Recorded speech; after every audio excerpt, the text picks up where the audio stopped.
And the incredible thing about it, when I looked into the Mahabharata, the Bhagavad Gita, the Indian Vedas, specifically the Rig Veda, the Battle of the Ten Kings, which took place in space, and all these other ancient texts, the Sumerian tablets, including the Enuma Elish, the Seven Tablets of Creation, the Epic of Atrahasis, and the Egyptian Book of Going Forth by Day, all these texts talk about the Pleiades having a massive war in space and planetary war.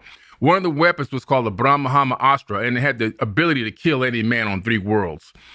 Planets were blowing up, moons were blowing up, and debris was going everywhere. So this is the war in heaven in the Bible. This is the war in heaven in the Bible. Yes, sir. This is the war in the heavens. The Greeks talked about it as well. They had their depiction of it, and there was a real pantheon.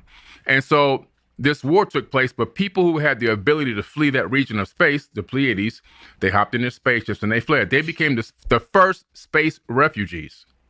And they left and they went to Orion, Aldebaran, Ursa Minor, Ursa Major, Sirius A, B, and C.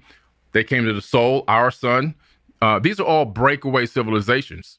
And the same thing we would do here, right? What are they looking to now? They want to reach back out to Mars. They want to go to Mars. Why do they want to go to Mars? Because we got to create a breakaway civilization. We're living in a very small fraction of time where there's no geological disasters. And the only thing that's a threat on us right now to Earth is us. We're the only threat we got. We got 36,000 nuclear weapons pointed at ourselves while we're still on the planet.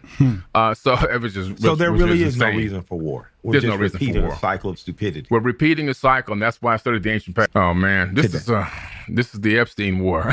Okay. Okay. Let me tell you something. There's even when you go into the ancient Sumerian text, you discover usurpers of power, usurpers of lineage, usurpers of bloodline, right? And so the term Anunnaki actually means descended from a royal bloodline, and the other version of it is descended from heaven to earth. And so these bloodlines these people believe they're directly connected. But a lot of them, if you go back through the bloodline, you discover in some way they usurped the bloodline. They took it over. They infiltrated the bloodline, but they're not really the bloodline. This is why in Israel, you can't take a genetic test. It's against the law. But they don't want us to find out that those ain't really the original tribes. Wow. Those people ain't related to nobody but themselves.